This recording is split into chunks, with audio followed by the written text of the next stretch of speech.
BFM Business, Paris d'avenir, le meilleur de la semaine. Bonsoir, bienvenue dans Paris d'avenir, tous les soirs en direct à 21h, des projets des entreprises innovantes d'Île-de-France, ce qui fait, ce qui fera notre quotidien de demain en France. Un chiffre, près de 50% des TPE, PME n'ont pas de site web. C'est ce qui ressort d'une étude assez récente, faite en début d'année par l'Association pour le développement de l'économie numérique en France, l'ADEME. Un gros tiers de ces entreprises confient même ne jamais utiliser de messagerie électronique. Et oui, alors c'est un secteur parmi d'autres, mais on va découvrir ce soir comment faciliter la vie de ces PME, et ce sont des PME qui se mettent aussi à leur service, avec notamment Fabrice Bonnet. Bonsoir. Bonsoir. Vous êtes président de Smart Panda. Hugo Nanex, bonsoir. Bonsoir. Gérant associé d'Eden Advise. Michel Gramusset, bonsoir. Bonsoir. Fondateur de Reflex Training. Et enfin Laurent Callot, bonsoir. Bonsoir. Le PDG de CXP. Alors je vais commencer en fait de l'entreprise la plus neuve en la matière à la plus ancienne finalement, pour vous présenter les uns les autres. Voilà, Smart Panda. Alors Fabrice Bonnet, vous c'est tout récent. C'est vraiment un nouveau concept de site internet qui est conçu justement, c'est ce que je disais, pour faciliter la vie des entreprises. Version bêta en mars de cette année. Oui, donc vraiment c'est tout récent, avec l'ambition d'offrir en un seul endroit un réseau social finalement des PME, d'offrir des réponses simples à tous ces besoins de petits patrons. Oui, tout à fait. On essaie de donner aux chefs d'entreprise et à leurs collaborateurs une plateforme globale qui s'appuie sur un réseau social pour qu'ils aient à la fois un outil de réseautage, un site internet et des applicatifs type une bibliothèque de cloud qui leur permet de faire du partage de documents sans limite de poids et un ensemble d'autres services que nous développons actuellement. Alors ça représente à peu près combien de clients maintenant, en très peu de mois, en très peu de temps? On a quelques centaines d'entreprises qui sont connectées actuellement. On se rapproche du millier. On a des objectifs de plusieurs milliers d'ici le mois de septembre. Et on essaie, comme on est les seuls à faire ça aujourd'hui. Oui, vous êtes unique. On est unique, voilà. Et ça a été facile d'arriver avec un réseau social, parce qu'on dit justement que beaucoup d'entreprises sont souvent un peu frileuses à l'idée de parler de réseaux sociaux. Alors, effectivement, les entreprises sont frileuses. On sait que 40% des chefs d'entreprise ne veulent pas entendre parler des réseaux sociaux pour des raisons de confidentialité, de sécurité. Donc, on a réglé ce problème en s'appuyant sur un partenaire qui s'appelle Infogreffe. Et on propose aujourd'hui un réseau social sécurisé et confidentiel, puisqu'on inscrit d'abord son entreprise sur Smart Panda avec le numéro de SIRET. Donc on y reviendra évidemment sur cet aspect de sécurité finalement, qui concerne aussi tous les invités qui sont sur le plateau de Paris d'avenir ce soir. Eden Advise maintenant, Hugo Nanex, alors un peu plus ancienne, à peu près 2 ans, c'est ça, voilà, vous êtes du côté de Puteaux. Alors vous conseillez, vous accompagnez aussi dans la sélection, la valorisation, toute la défense des projets R&D, avec un aspect très particulier puisque vous accompagnez aussi dans le crédit impôt recherche en particulier. Voilà, c'est ça. On est un cabinet spécialisé dans l'accompagnement du crédit impôt recherche, de l'obtention du statut jeune entreprise innovante. À la base, on est un cabinet de 3 ingénieurs spécialisés en réseau, télécom, informatique, mathématiques financières. Et l'innovation qu'on propose depuis un peu moins d'1 an maintenant, c'est calculcir.fr, donc qui est la première solution logicielle qui permet aux entreprises de maîtriser en interne ce dispositif qui est très important, qui est le premier dispositif de financement d'innovation en France. Qui est plébiscité même à travers toute l'Europe. Il y a des chiffres sur ce crédit d'impôt recherche. On a 68% qui en bénéficient à travers, on va dire, toute l'Europe. C'est un chiffre d'Alma Consulting Group. Et puis les sociétés françaises sont très concernées parce qu'il y en a à peu près 3 sur 4 dans les entreprises innovantes qui l'utilisent, ce fameux crédit d'impôt recherche. Absolument, c'est 12 000 déclarants, une enveloppe de 5 milliards d'euros. Donc c'est vraiment le dispositif principal dans le domaine. Et du coup, on cherche un peu à proposer des solutions pour que les coûts de gestion de ce crédit d'impôt recherche soient optimisés par le biais d'un logiciel industriel qui permettent de calculer, de déclarer et de gagner du temps sur le crédit d'impôt recherche. Alors une autre solution, elle est proposée par Reflex Training. Donc Michel Gramusset a créé en 2003 société spécialisée dans l'édition de solutions innovantes, le conseil, la formation aussi. Et alors en particulier, vous proposez une solution globale d'aide au consulting, au management et au pilotage opérationnel des PME, PMI qui s'appelle Soeman. Soeman, oui. Solution de e-management. Donc effectivement, Soeman est une solution collaborative d'aide au pilotage d'entreprise, d'aide au management et pilotage d'entreprise. Donc c'est un système d'information qui va vraiment être adressé principalement aux PME, PMI, également les ETI, et tant pour les décideurs, les managers que pour les collaborateurs.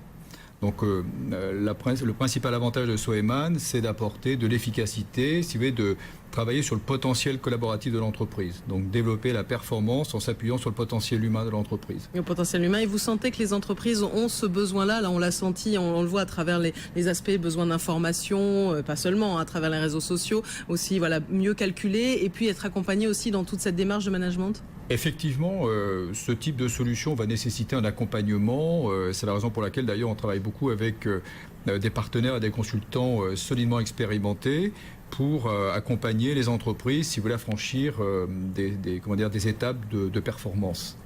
Il est bien évident que les entreprises, en développant si vous voulez, leur productivité et leur performance, pourront prendre des parts de marché, pourront innover des nouveaux produits, et tout ça en travaillant encore une fois sur le potentiel de l'entreprise, le potentiel humain de l'entreprise. Et enfin, alors CXP, je disais l'entreprise la plus ancienne sur ce plateau, Laurent Callot, parce qu'elle a été créée dans les années 70. Donc 73 précisément. 73 précisément. Donc vous fournissez des services de veille et d'expertise indépendante sur tous les progiciels. Et dans ces progiciels-là, évidemment, il y a tout aussi, finalement, on rejoint aussi cette idée de notion de management, de gestion finalement aussi de son entreprise. En fait, CXP, littéralement, centre d'expertise des progiciels. Donc qui dit progiciel dit logiciel pour les entreprises et pour ces métiers, dans lequel on analyse l'ensemble des besoins des entreprises, que ce soit auprès des directions financières, des directions des ressources humaines et directions informatiques bien évidemment. Donc vous aidez en fait l'utilisateur final à faire le meilleur choix en matière de logiciel pour ce qui est progiciel, pour ce qui correspond à son entreprise. Tout à fait. C'est-à-dire qu'en France aujourd'hui, on a identifié environ 7 à 8 000 logiciels disponibles. Donc c'est beaucoup d'informations, beaucoup de choix possibles. Et donc notre métier, c'est un cabinet d'analyse dans lequel notre métier est de bien comprendre quels sont les besoins des entreprises utilisatrices, de mettre en face les différents logiciels disponibles et d'essayer de trouver la meilleure adéquation entre l'offre et la demande. Et donc depuis sa création, ça correspond à combien de clients à peu près? Alors aujourd'hui, CXP, c'est 2000 clients environ, utilisateurs donc, et ou prescripteurs, que sont des grands cabinets de conseil et ou des cabinets de plus petite taille. Paris d'avenir sur BFM Business. Best of. Pour François Hollande, il faut remettre à plat, dit-il, le crédit impôt recherche afin de le rediriger en priorité vers les PME, soit en les ciblant directement, soit en encourageant aussi des entreprises de plus grande taille qui ont des PME comme sous-traitants dans le cadre de leurs activités de R&D. Le crédit impôt recherche, en tout cas, qui est plébiscité en France, on en parle régulièrement dans Paris d'avenir.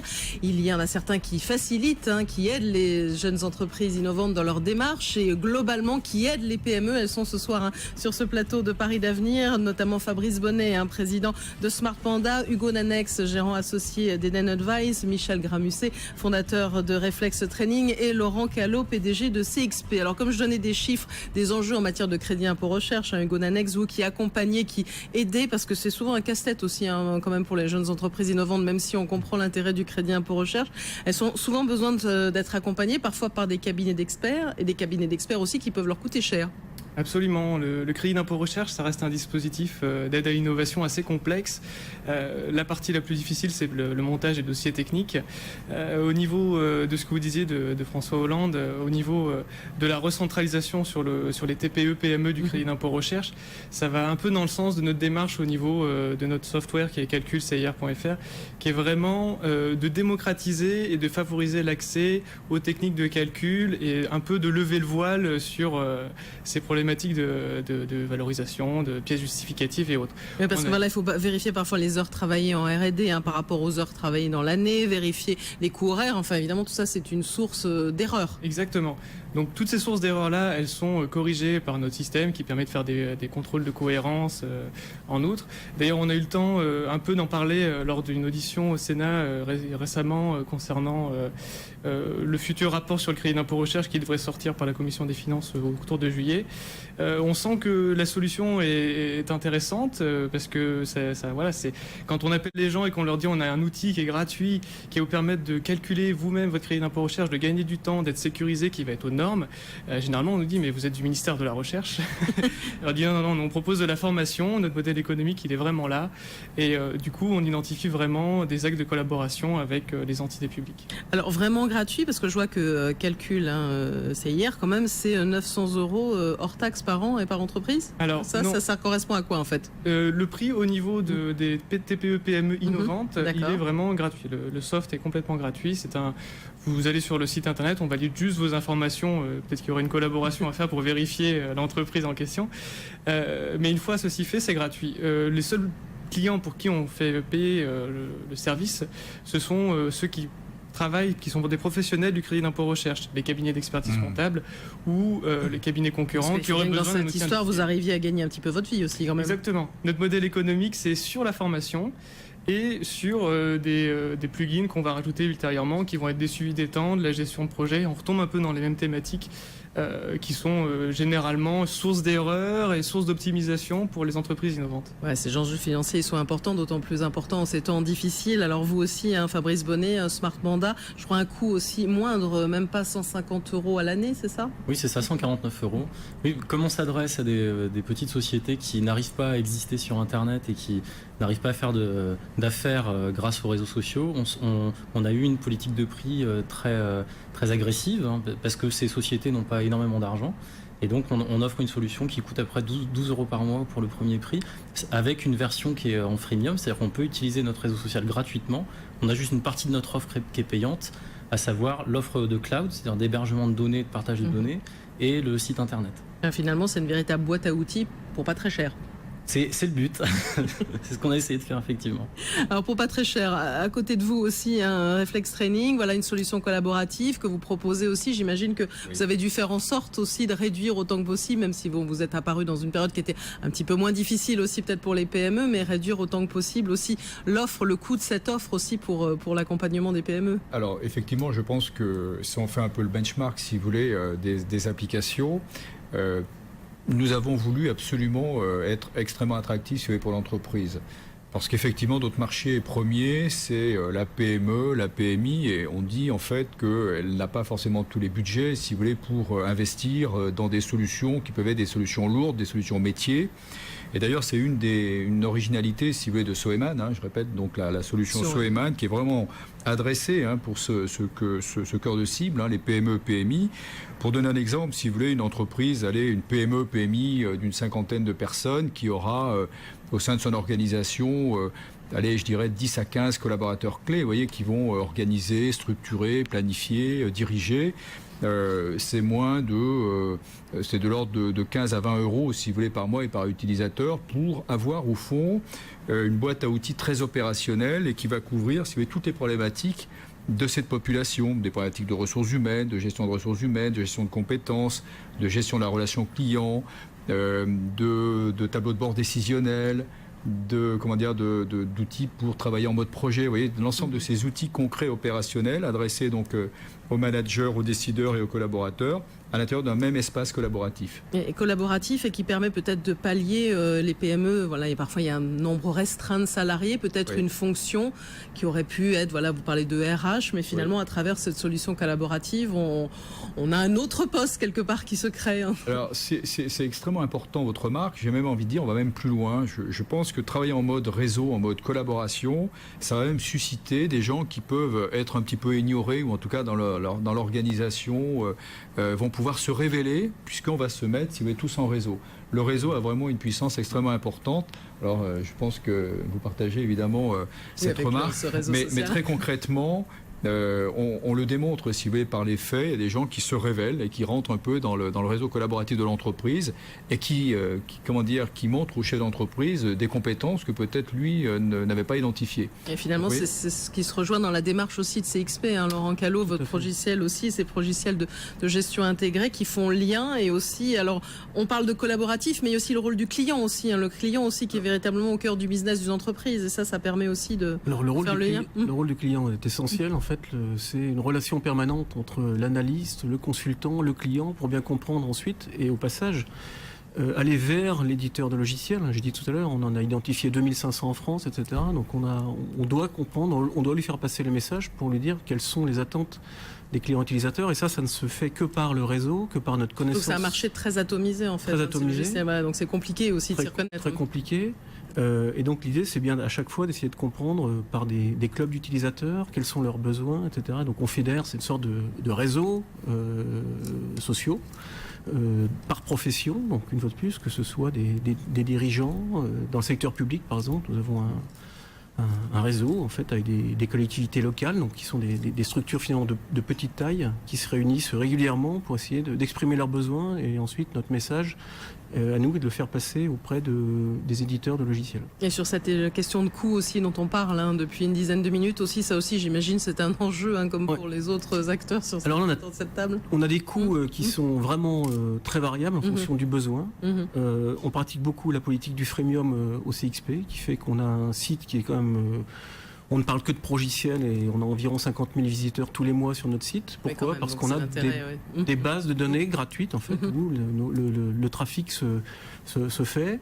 On a des séminaires, donc des séminaires où finalement beaucoup d'utilisateurs finaux viennent et on les informe sur ce qui se passe sur le marché. On leur explique, on leur donne tout l'intérêt de s'intéresser à telle ou telle solution pour la performance de leur entreprise. Et voilà, vous avez parlé, il y a de la formation, ça aussi c'est un enjeu. Les aspects de sécurité aussi qu'on a évoqués, parce que ça c'est vraiment très important et plus que jamais pour les patrons de PME. Ça, on y reviendra après une nouvelle pause dans Paris d'Avenir. Podcast de nuit sur BFM Business. BFM Business, Paris d'avenir, le meilleur de la semaine. En France, plus des 2/3 des entreprises se créent avec moins de 5 400 € de capital. Les PME françaises, on le dit, sont souvent sous-capitalisées. Leurs dirigeants préfèrent parfois s'auto-financer, ce qui ne facilite pas leur développement. Mais bon, une fois sur les rails, elles ont besoin d'accompagnement. Comment faciliter la vie de ces entreprises, des PME au service des PME? C'est ce soir dans Paris d'Avenir avec Fabrice Bonnet, un président de Smart Panda, le réseau social des PME. Hugo Nanex, un gérant associé d'Eden Advise, une société donc spécialisée dans le crédit d'impôt recherche. Michel Gramusset, fondateur de Reflex Training, spécialisé dans l'édition de solutions innovantes, de conseils, de formation, et avec un outil très, très particulier aussi pour les PME. Et enfin, Laurent Callot, un PDG de CXP qui fournit des services de veille et d'expertise indépendante sur les progiciels. Alors justement, CXP, vous avez mené une étude. On parle beaucoup de la sécurité et des enjeux et évidemment qu'il y a, et les interrogations souvent des patrons de PME. Il paraît que seulement 1/3 des entreprises déclarent avoir véritablement confiance dans leurs données. C'est ce qu'on dit, c'est ce qu'on a vérifié lors de cette étude. Alors pourquoi ont-ils finalement peu confiance dans leurs données? Tout simplement de par la manipulation de ces données, c'est-à-dire qu'on s'est aperçu qu'il y a pas mal de dirigeants qui pensent posséder les bonnes données, mais que ces données ne sont pas nécessairement on ne parle pas spécialement des mêmes données quand c'est le directeur informatique ou le directeur financier, voire le directeur des ressources humaines. Donc du coup, il y a une espèce de confiance qui n'est pas spécialement là sur la manipulation de ces données. Ouais, d'où la nécessité finalement d'avoir des outils pour mieux les gérer, pour mieux se connaître aussi les uns les autres dans le collaboratif dont on parlait tout à l'heure. C'est absolument ça. Oui, Michel Gramusset, oui. Effectivement, j'ai envie de réagir parce qu'en effet, la problématique que vous venez d'expliquer est tout à fait présente, si vous voulez, dans les entreprises. On peut même caricaturer un petit peu le propos, si vous voulez, lors de réunions de travail, par exemple. Ça peut être un comité de direction dans une PME, et la première chose qu'on va faire, si vous voulez, c'est batailler ensemble sur les chiffres qu'on est censé examiner pour prendre des décisions. Et effectivement, il y a des données qui sont très très hétérogènes sur un même sujet. Donc je pense qu'en effet, en amenant des solutions un peu plus unifiées, sécurisées, lorsqu'on sera, si vous voulez, autour d'une table pour travailler sur un sujet donné, une chose est sûre, c'est qu'on aura tous les mêmes données. Donc déjà, on va gagner du temps pour participer à la résolution des problèmes, à la prise de décision. Et ce qui est inquiétant, c'est qu'il y a un petit nombre, pas une grande majorité, mais à peu près 10-15% des entreprises, des petites entreprises qui n'ont pas véritablement de stratégie de gouvernance de ces données, qui sont perdues aussi. C'est en effet plus présent pour les plus petites entreprises, mais c'est la raison pour laquelle on doit travailler en permanence, je pense, sur un certain nombre d'outils, de solutions, de méthodologies pour leur permettre si vous voulez, des étapes pour mieux gérer, y compris leurs données, leur système d'information. D'autant plus que je pense que de plus en plus de solutions en mode cloud ou SaaS, en fait que la démocratisation des solutions permettra aux plus petites entreprises d'avoir accès au même niveau de solutions que les grandes entreprises ou les entreprises de taille intermédiaire. Mais justement, le cloud, les réseaux sociaux, c'est vous, Fabrice Bonnet et Smart Panda. Et vous le disiez en début d'émission, il y a quand même près de 40% des entreprises françaises qui sont un peu freinées par les réseaux sociaux, justement par crainte, manque de confidentialité. Enfin, ça ne doit pas être évident encore à imposer aussi aux PME, à faire comprendre en tout cas. Oui, c'est un vrai enjeu. Il y a des mauvais exemples, on a vu l'actualité dernièrement. Nous, ce qu'on a fait dans le développement de notre solution, c'est qu'on a pris le parti pris inverse. On a absolument tout fermé, tout sécurisé, tout rendu confidentiel. On a mis en place un système qui est basé sur la confidentialité des échanges, des carnets d'adresses, ce qui fait qu'un chef d'entreprise qui a un compte sur Smart Panda ne peut pas se faire prendre ses données, il ne partage pas son carnet de clients et tout reste complètement maîtrisé. D'accord, il contrôle tout, après éventuellement il livre dans des échanges les données qu'un autre peut vouloir, mais c'est lui-même qui le fait, il ne va pas en toute transparence. Il est maître du jeu, il n'a pas de mauvaise surprise. Il vaut mieux, je pense, pour un chef d'entreprise, faire la démarche de donner accès aux données plutôt que de découvrir par un heureux hasard que tout à coup sa base de données de clients a été diffusée sur Internet. Quand on est sur un réseau social et qu'on est chef d'entreprise, on n'a pas d'amis. On a des clients, des fournisseurs, des partenaires. Oui, là, c'est un réseau social pour faire des affaires. Là, on n'est pas question d'amis et de Facebook dont on parlait tout à l'heure. Donc, vous le disiez aussi pour la transparence, Infogreffe aussi, ça, c'est vraiment important. Alors, aussi. Infogreffe, c'est vrai que pour nous, c'est un atout considérable. Ça nous permet de sécuriser les inscriptions. Et ça nous permet de fournir des données à la fois publiques et des données privées de l'entreprise et de donner un accès aux membres de Smart Panda, aux données qui sont des données remontées par Infogreffe et puis aux données que le chef d'entreprise voudra partager. Hugo Nanex et Edelweiss, est-ce que il y a aussi ce même souci, j'imagine, finalement aussi en matière de crédit impôt recherche, on n'a pas envie non plus d'exposer, évidemment, certes, on a besoin de fonds, mais la transparence aussi, c'est pas pour tout le monde. Au niveau confidentialité, c'est effectivement très strict, ne serait-ce que pour la partie rédactionnelle des dossiers, on a vraiment de gros impératifs. Au niveau de notre solution logicielle aussi, tout est parfaitement cloisonné, tout est chiffré, tout est crypté, donc à ce niveau-là, on représente les mêmes niveaux de sécurité que n'importe quelle plateforme collaborative ou réseau social. J'aimerais savoir si les uns et les autres, à travers vos outils, les PME, ils sont sensibles, s'il faut encore faire aussi de la pédagogie. Je crois que vous aussi, vous avez une application smartphone aussi. Et bon, c'est pas encore si facile que ça. Je disais même, il y avait des entreprises, je disais en introduction, des entreprises qui n'ont même pas de messagerie électronique parfois dans les PME. Donc Michel Gramusset aussi, il faut continuer la pédagogie. Oui, effectivement, c'est un travail permanent que d'informer comment la technologie peut aider à faire beaucoup de choses. Moi, je dis toujours, c'est d'ailleurs une des raisons d'être de Soeman. Pour nous, c'est d'avoir connu un peu je dirais, des périodes où on n'avait pas tous ces outils. C'est vrai que maintenant, la technologie permet quand même de faire des choses, je dirais, particulièrement efficaces, mais tout ça rendu au service de la performance des organisations des entreprises. Alors, c'est sûr que la sécurité est quand même particulièrement présente dans toutes ces problématiques. Ce travail de pédagogie, l'un et l'autre, Laurent Callot. Bien sûr, c'est important. Bon, maintenant, il faut prendre en compte quand même qu'il y a une certaine, des personnes qui arrivent de plus en plus dans le monde de l'entreprise, qui sont nées avec Internet. Oui, la fameuse génération Y, etc. Donc ça pousse quand même beaucoup les choses.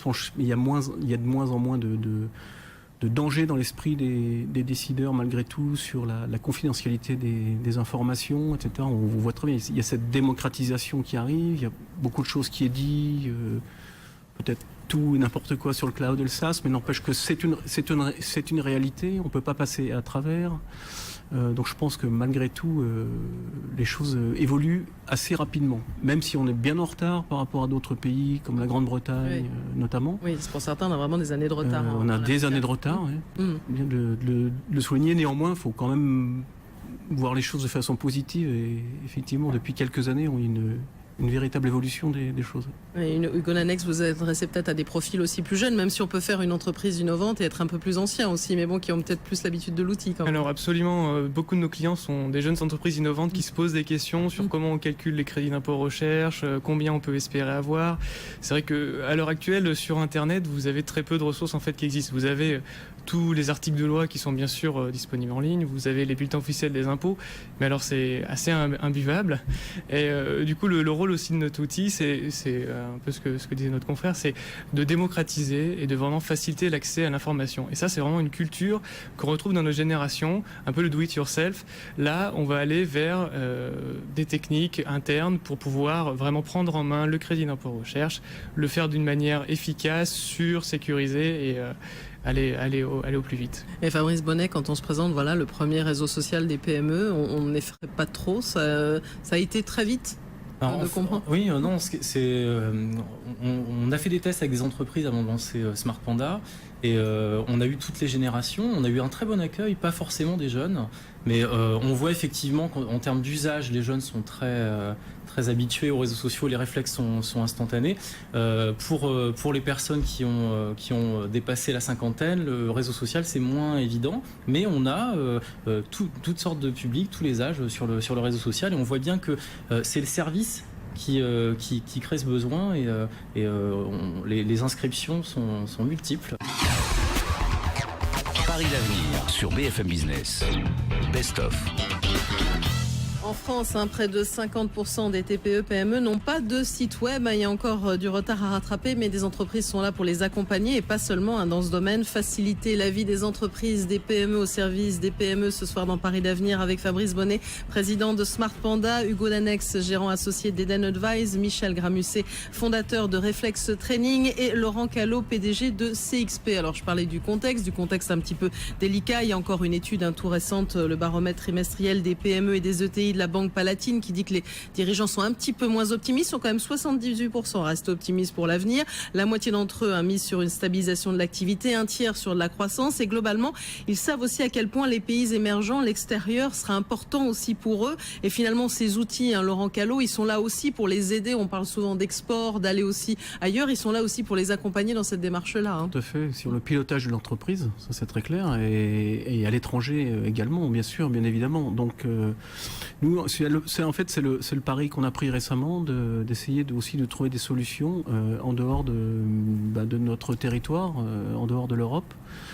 À l'étranger, il y a tout un tas de nouvelles sociétés qui se créent tous les jours, que ce soit des Indiens, des Chinois et autres, qui ont des solutions nouvelles, très innovantes. Donc l'idée, c'est de bien comprendre quelles sont ces nouvelles solutions, comment ces gens-là voient les choses, voient le monde. Ils le voient différemment que nous, par exemple. Et donc, c'est tout à fait intéressant. Donc, pour pouvoir partager aussi, là, on est dans du collaboratif, mais alors là, beaucoup plus large. Là, on est dans aussi une sorte de réseau social mondial, mais finalement, on est dans... Et c'est là-dessus que vous voyez aussi les perspectives pour les PME. C'est incontournable, cet aspect international. Je pense que ça devient de plus en plus... le monde devient de plus en plus un village, et je pense que de plus en plus, on va devoir... Et les PME vont devoir s'ouvrir à l'extérieur. Et Michel Gramusset, Reflex Training, comment vous aussi vous voyez les perspectives pour les PME dans ce marché aussi, on voit les uns les autres, vous vous accompagnez, vous êtes dans des univers différents. C'est finalement un secteur qui est en plein développement aussi, ce service-là, un secteur qui va être aussi concurrentiel. Oui, mais c'est un secteur effectivement qui sera concurrentiel. Alors, je reviens un petit peu sur la première partie de votre question, sur comment je vois un peu les entreprises, le développement. Moi je pense également, si vous voyez, qu'il y a un point qui est extrêmement important, c'est on a beaucoup parlé de délocalisation, de la compétitivité, etc., etc. Donc là, en fait, le message, si vous voulez, c'est de dire qu'il existe des potentiels importants, des gisements importants d'efficacité, de productivité. Donc je crois qu'il faut être extrêmement pragmatique. C'est vrai que les entreprises vont se développer si elles prennent des parts de marché à l'extérieur, mais il faut qu'elles essayent également, si vous voulez,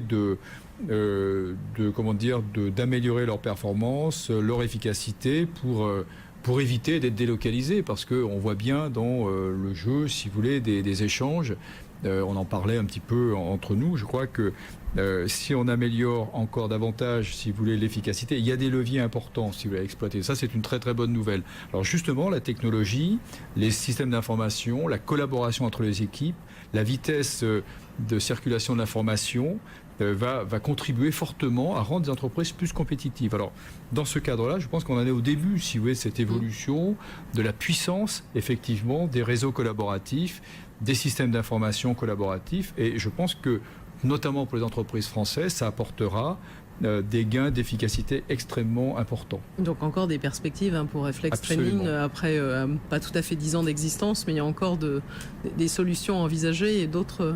Alors, si vous voulez, nous, on a effectivement démarré l'entreprise en 2003, mais plutôt dans des activités, je dirais, classiques, si vous voulez, de conseil, de formation. La naissance de Soeman, si vous l'avez véritablement démarré, en fait, fin 2006, et a fait l'objet, effectivement, de travaux de modélisation et de configuration extrêmement importants. Voilà, donc il n'y a pas de raison que ça ne continue pas à évoluer. Le crédit impôt recherche, on en parlait, Hugo Nanex et Eden Advise, évidemment, on a bien compris quand même les enjeux et ce que ça représentait pour François Hollande. Pour les jeunes entreprises innovantes, on a compris que l'innovation, c'était au cœur aussi, au cœur de la politique, donc il n'y a pas de raison, vous allez être plus de jamais, on va avoir besoin de vous, il va falloir travailler. Oui, c'est vraiment au cœur de la politique en ce moment, il y a beaucoup de questions. Il faut savoir qu'aujourd'hui, le monde du conseil en crédit d'impôt recherche est un peu dominé par des grands cabinets. Oui, des grands cabinets d'experts. Et vous faites la différence. Vous êtes unique dans votre genre en France. Exactement. Nous, on fait la grosse différence. C'est-à-dire qu'eux se rémunèrent sur un pourcentage des fonds dégagés. Donc, ça peut aller de 25-30, ce qui peut représenter 30%. Donc, ça peut représenter jusqu'à un tiers de votre crédit d'impôt. Donc, ce qui est vraiment très important. Nous, on souhaite ramener vraiment de l'éthique dans ce milieu et aller plus loin dans la gestion du crédit d'impôt recherche en interne. Et à ce niveau-là, on attend un peu un écho de la part des services publics parce qu'on parle de temps de crise, enfin en tout cas de budgétisation un peu difficile. Donc pour aller en ce sens-là, un outil vraiment central que pourrait avoir l'État, ça permettrait un peu de cadrer... Et de la stabilité comme l'en réclament certains, de vraiment savoir. Cadrer, normaliser, stabiliser ce crédit d'impôt recherche qui jusque-là, beaucoup se débrouillent avec une feuille Excel et ce qui donne un peu trop de liberté et un peu trop de risque d'erreur et c'est un peu là qu'on apporte une réponse. Et alors Smart Panda, le mot de la fin pour Fabrice Bonnet, je crois que vous voulez devenir le leader référent des réseaux sociaux en France. Donc voilà. Alors des réseaux sociaux B2B. B2B, voilà.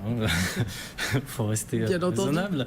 Oui. En fait, nous, on a une solution complètement innovante. On a plusieurs innovations qui sont mondiales. Donc on est très content. Donc comme quoi les PME françaises peuvent être des sociétés très innovantes. Et il faut le dire. Et on a aussi vocation à s'exporter à l'international. On souhaite le faire dans le cadre d'une deuxième levée de fonds. On a encore un petit peu de travail avant ça, mais on a envie de s'exporter en Europe rapidement. Donc vous allez continuer à embaucher aussi, à vous développer. Oui, on a des perspectives de développement. C'est vrai que les réseaux sociaux, on le vend en poupe et donc on bénéficie un peu de cette vague-là pour avancer et on a un vrai écho auprès des chefs d'entreprise et en général. Vous l'avez montré aussi, des solutions innovantes, même dans les services aux PME, et ça c'est important. Et voilà, vous exportez, vous créez aussi des premières, et ça c'est important. Merci à tous les quatre d'être venus sur BFM Business. Podcast de nuit sur BFM Business. BFM Business, le grand journal, le premier quotidien économique du soir, Best of. Les 15 ans de la première alliance aérienne mondiale, Star Alliance, dont la présidente est avec nous, la présidente pour la France.